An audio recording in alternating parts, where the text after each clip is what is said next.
नमस्ते, जय श्री राम। 2024 के चुनाव परिणाम का नतीजा आ चुका है और उस नतीजे के संदर्भ में आरएसएस के श्री इंद्रेश जी भाई साहब ने जो बयान दिया है उसमें उन्होंने स्पष्ट रूप से कहा है कि प्रभु श्री राम हमेशा सबके साथ में न्याय करते हैं, करते थे, करते हैं और करते रहेंगे। राम राज्य का विधान देखिए, जिसने राम की भक्ति की, सनातन राष्ट्र की सेवा की, लेकिन उनमें कुछ अहंकार पनप गया और उस अहंकार की वजह से उस पार्टी को सबसे बड़ी पार्टी बना दी, लेकिन घमंड की वजह से 241 पे लाके खड़ी कर दी। दूसरी तरफ विपक्ष को उनके राम के प्रति अश्रद्धा, राष्ट्र सनातन के प्रति अश्रद्धा, अभक्ति के कारण उन सब के मिलके भी दूसरे नंबर पर लाके खड़ा किया, यानी 234 पे लाके खड़ा किया। यानी यही प्रभु का न्याय है कि उनके मंसूबे कामयाब नहीं हुए, नहीं होंगे कभी। जिस प्रकार लल्लू और मुल्लू ने जनता के साथ अन्याय किया, अत्याचार किया, उनको पार्टी से बेदखल कर दिया और उनको इस प्रकार दंडित किया। प्रभु श्री राम हमेशा सबके साथ न्याय करते हैं, करते थे, यानी प्रभु श्री राम हमेशा न्यायप्रिय रहे हैं, रहे थे और रहेंगे।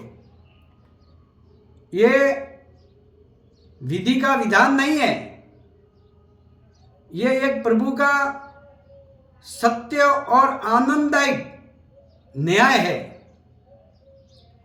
जिस प्रकार हनुमान जी माँ सीता की खोज में लंका जाते हैं और जहाँ सीता मैया बैठी है और उस वृक्ष के ऊपर हनुमान जी छोटा सा रूप धारण करके बैठे हैं और बैठे बैठे उनके मन में एक विचार आया कि अगर मैं नहीं होता तो माँ सीता जी की खोज कौन करता। यानी उनके मन में मैं आ गया, मैं यानी एक घमंड आ गया, एक अहंकार रूपी कुछ आ गया कुछ क्षण के लिए। जितने में लंकापति रावण वहां आता है और मां सीता जी पे हमला करता है और उनको मनाने की कोशिश करता है और अंत में सीता जी पे हमला करने की कोशिश करता है। जितने में तो महारानी मंदोदरी, रावण की धर्मपत्नी महारानी मंदोदरी तुरंत उसका हाथ पकड़ लेती है और कहती है कि हे लंकेश, आपको नारी पे हाथ उठाना शोभा नहीं देता, ये आपके शौर्य प्रताप के खिलाफ है। और वहां से रावण माँ को, सीता जी को चेतावनी देके चला जाता है।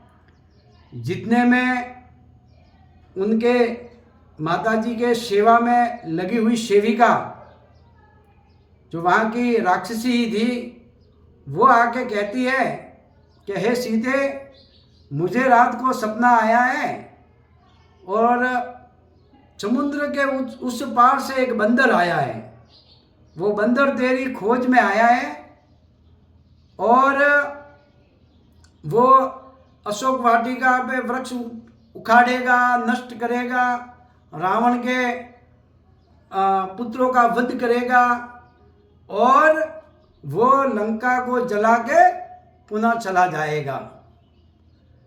उसी क्षण हनुमान जी भुसक के रह गए कि ये क्या, ये तो हमने सोचा भी नहीं था।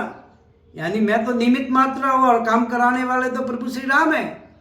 उन्होंने तो इस राक्षसी के साथ में संदेश भेज दिया कि मुझे अब क्या करना है।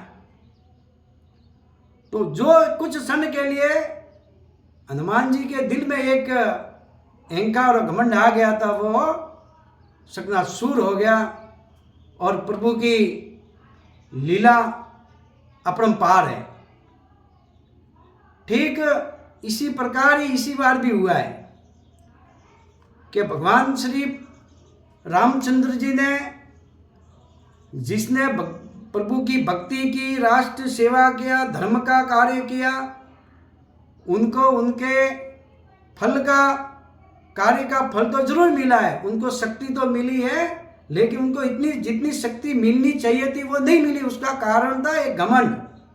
तो वो घमंड को बाहर फेंकने के लिए कुछ शक्ति कम की है, लेकिन उनको सेवा का पूर्ण उनको मौका दिया है, प्रभु का पूर्ण आशीर्वाद दिया है। क्योंकि ये अति आवश्यक है कि जो भी व्यक्ति अच्छे कार्य में लगा हुआ है वो एक निमित्त मात्र है और उनको काम कराने वाले तो प्रभु श्री राम ही है। एक ईश्वरीय शक्ति उनसे काम करवाती है, न कि वो खुद करता है। और उसमें अगर अहम आ जाता है, अगर प्रभु के सेवक में कुछ अहम आ जाता है, तो उस सेवक का मन का समाधान करने के लिए प्रभु इस प्रकार की रचना, इस प्रकार का न्याय करते हैं।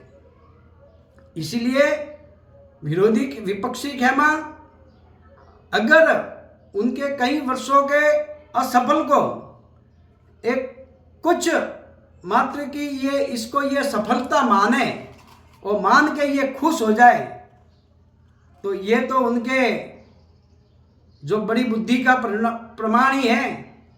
और उनको पुनः आत्म विश्लेषण करना चाहिए। और अगर ये इसी में ही खुश है तो प्रभु उनको ऐसे ही खुश रखे, क्योंकि आने वाले कम से कम 50 सालों तक प्रभु के सेवक ही यहाँ सेवा करेंगे। उन आने वाले सेवकों के लिए ये संकेत है कि आप केवल निमित्त मात्र हो, इसलिए आप अपना कार्य करते रहें, कुछ क्षण मात्र का भी अहम और घमंड आने न दें और इसी प्रकार प्रभु के आदेश का पालन करते रहें। जय श्री राम, जय हिंद, जय भारत, नमस्ते।